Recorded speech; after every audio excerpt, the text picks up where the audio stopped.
Hello, everyone. I want to do lesson number 14 in A Course in Miracles. And once again, I need to show you this raggedy old version.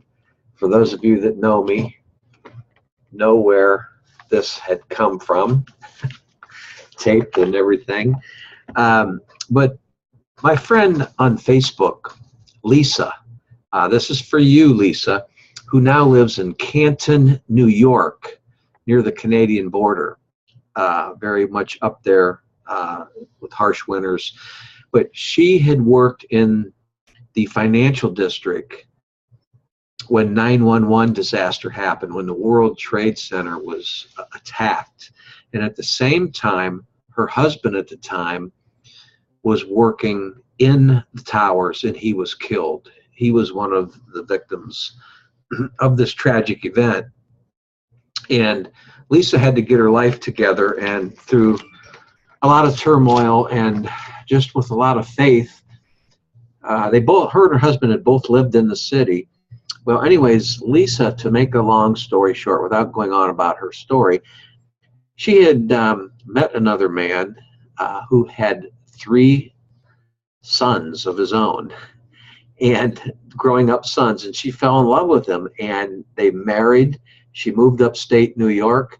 It's a long story, and now the 3 sons of this gentleman that she married are like her own sons. Now, Lisa and her husband never had children before his passing, and she says in messages to me that her husband, who was killed in the 9/11 disaster, would be thrilled to death that she's got a new life going and that she's moving forward, but never forgetting her husband and what happened at that tragic thing of 9/11. We all remember that, and no matter where we were on this planet, I think it kind of stung us all, didn't it? But lesson 14 is God did not create a meaningless world, and I hope that you will join me with this as I read along here. The idea for today is, of course, the reason why a meaningless world is impossible. What God did not create does not exist. And everything that God does, and everything that does exist, as He created, the world you see has nothing to do with reality. It is of your own making, and it does not exist.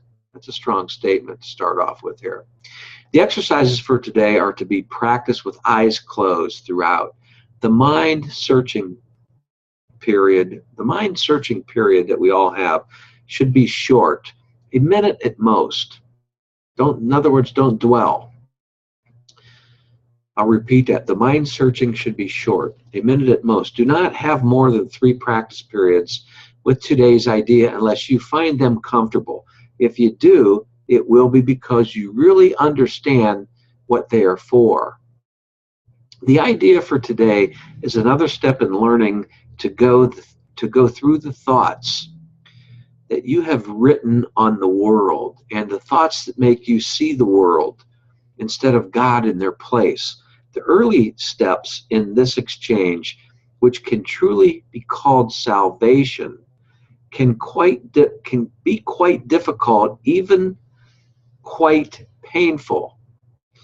Some of them will lead you directly into fear. You will not be left there. You will go far beyond it. Our direction is toward perfect sanity and perfect peace. Now keep in mind the ego is coming from the ego part in us, the part that thinks that we are a body.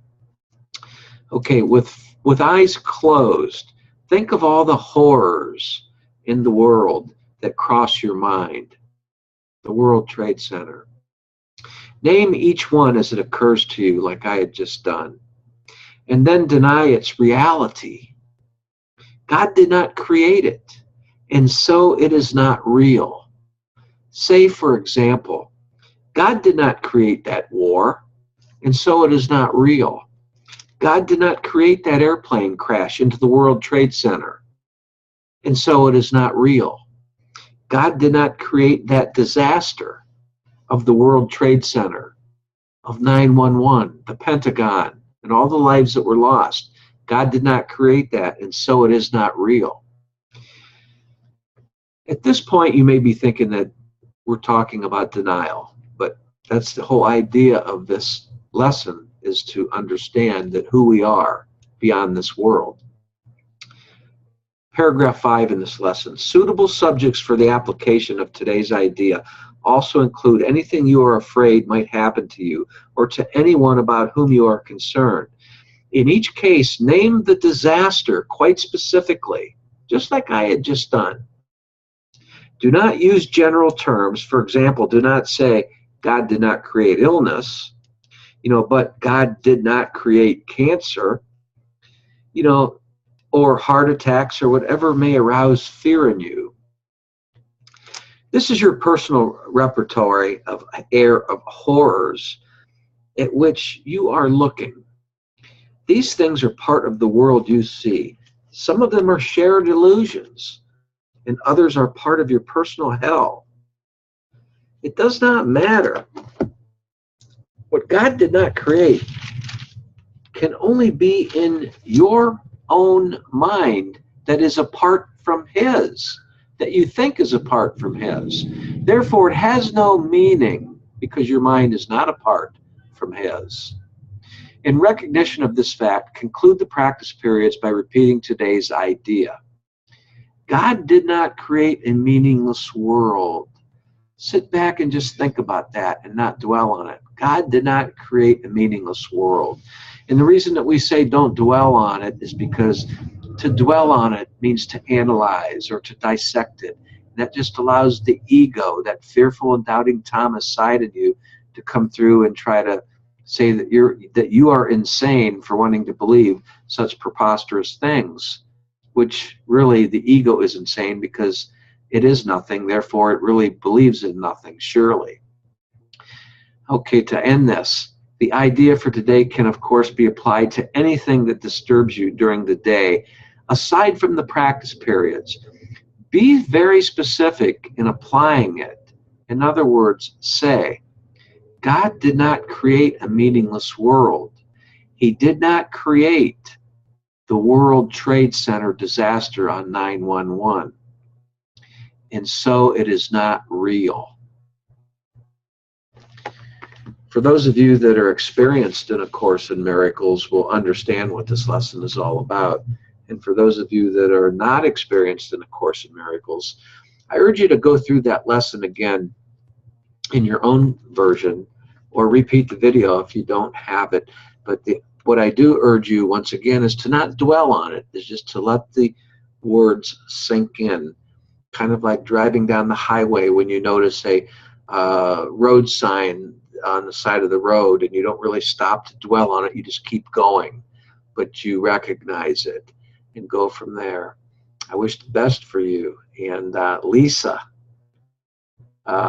upstate New York, I hope this satisfied you in that lesson. Give me a message later on, Lisa, if you would, after you see this. Thank you. Bye-bye.